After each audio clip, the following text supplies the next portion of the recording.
Principles of personal leadership. What lies behind us and what lies before us are tiny matters compared to what lies within us. Oliver Wendell Holmes. Please find a place to read these next few pages where you can be alone and uninterrupted. Clear your mind of everything except what you will read and what I will invite you to do. Don't worry about your schedule, your business, your family, or your friends. Just focus with me and really open your mind. I see yourself going to the funeral of a loved one. Picture yourself driving to the funeral parlor or chapel, parking the car and getting out. As you walk inside the building, you notice the flowers, the soft organ music. You see the faces of friends and family you pass along the way. You feel the shared sorrow of losing, the joy of having known. That radiates from the hearts of the people here.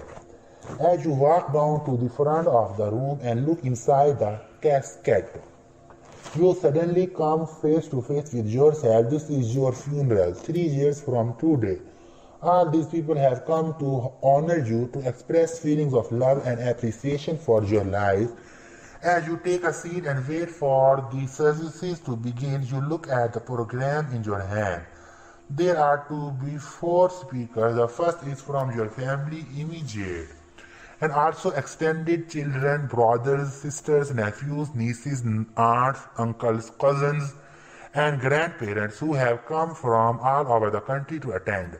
The second speaker is one of your friends, someone who can give a sense of what you were as a person.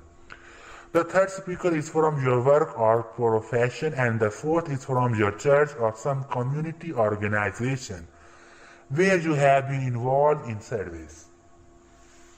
Now think deeply. What would you like each of these speakers to say about you and your life? What kind of husband, wife, father, or mother would you like their words to reflect?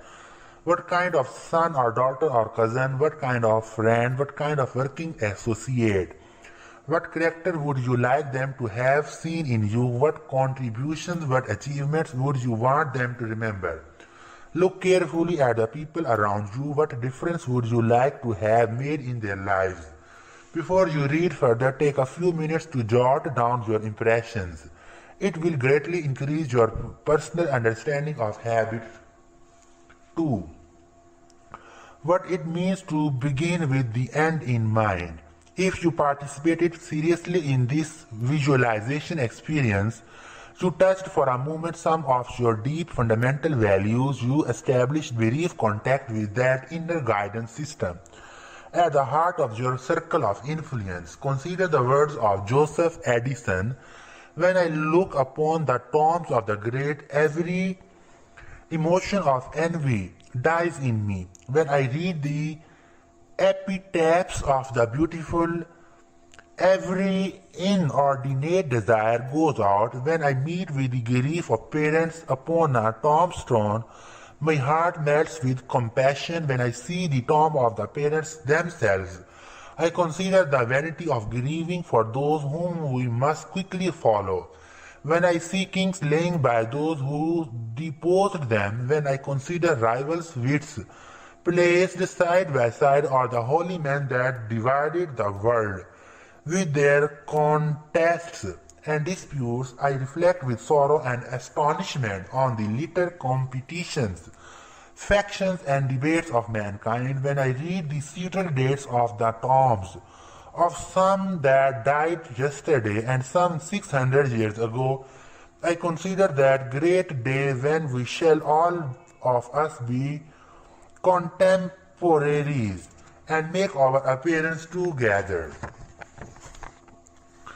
Also, habit 2 applies to many different circumstances and levels of life. The most fundamental application of begin with the end in mind is to begin today with the image, picture, or paradigm of the end of your life as your frame of reference or the criterion by which everything else is examined.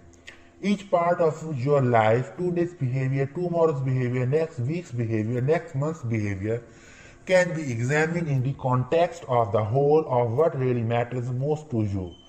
By keeping that end clearly in mind, you can make certain that whatever you do on any particular day does not violate the criteria you have defined as supremely important, and that each day of your life contributes in a meaningful way to the vision you have of your life as a whole. To begin with the end in mind means to start with a clear understanding of your destination. It means to know where you are going so that you better understand where you are now, and so that the steps you take are always in the right direction. It's incredibly easy to get caught up in an activity trap in the busyness of life, to work harder and harder at climbing the ladder of success, only to discover it's leaning against the wrong wall. It is possible to be busy, very busy, without being very effective. People often find themselves achieving victories that are empty, successes that have come at the expense of things that they suddenly realize were far more valuable to them. People from every walk of life, doctors, academicians, actors, politicians, business professionals, athletes, and plumbers often struggle to achieve a higher income, more recognition, or a certain degree of professional competence, only to find that their drive to achieve their goal blinded them to the things that really mattered most and now are gone. How difficult our lives are when we really know what is deeply important to us, and keeping that picture in mind, we manage ourselves each day to be and to do what really matters most. If the ladder is not leaning against the right wall, every step we take just gets us to the wrong place too faster. We may be very busy, we may be very efficient, but we will also be truly effective only when we begin with the end in mind. If you carefully consider what you wanted to be said of you in the funeral experience, you will find your definition of success. It may be very different from the definition you thought you had in mind, perhaps fame, achievement, money, or some of the other things we strive for are not even part of the right wall. When you begin with the end in mind, you gain a different perspective. One man asked another on the death of a mutual friend, "How much did he leave?" His friend responded, "He left it all." All things are created twice. Begin with the end in mind is based on the principle that all things are created twice. There's a mental or first creation and a physical or second creation to all things. Take the construction of a home, for example. You create it in every detail before you ever hammer the first nail into place. You try to get a very clear sense of what kind of house you want. If you want a family-centered home, you plan to put a family room where it would be a natural gathering place. You plan sliding doors and a patio for children to play outside. You work with ideas, you work with your mind until you get a clear image of what you want to build. Then you reduce it to blueprint and develop construction plans. All of this is done before the earth is touched. If not, then in the second creation, the physical creation, you will have to make expensive changes that may double the cost of your home. The carpenter's rule is measure twice, cut once. You have to make sure that the blueprint, the first creation, is really what you want, that you have thought everything through. Then you put it into bricks and mortar.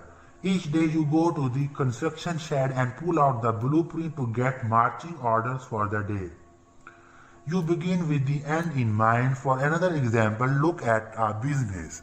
If you want to have a successful enterprise, You clearly define what you are trying to accomplish. You carefully think through the product or service you want to provide in terms of your market target. Then you organize all the elements, financial, research and development, operations, marketing, personnel, physical facilities and so on to meet that objective. The extent to which you begin with the end in mind often determines whether or not you are able to create a successful enterprise. Most business failures begin in the first creation with problems such as undercapitalization, misunderstanding of the market, or lack of business plan. The same is true with parenting. If you want to raise responsible, self-disciplined children, you have to keep that and clearly in mind. As you interact with your children on a daily basis, you can't behave toward them in ways that undermine their self-discipline or self-esteem. To varying degrees, people use this principle in many different areas of life. Before you go on a trip, you determine your destination and plan out the best route. Before you plant a garden, you plan it out in your mind, possibly on paper. You create speeches on paper before you give them. You envision the landscaping in your yard before you landscape it. You design the clothes you make before you thread the needle. To the extent to which we understand the principle of two creations and accept the responsibility for both, we act within and enlarge the borders of our circle of influence. To the extent to which we do not operate in harmony with this principle and take charge of the first creation, we diminish it.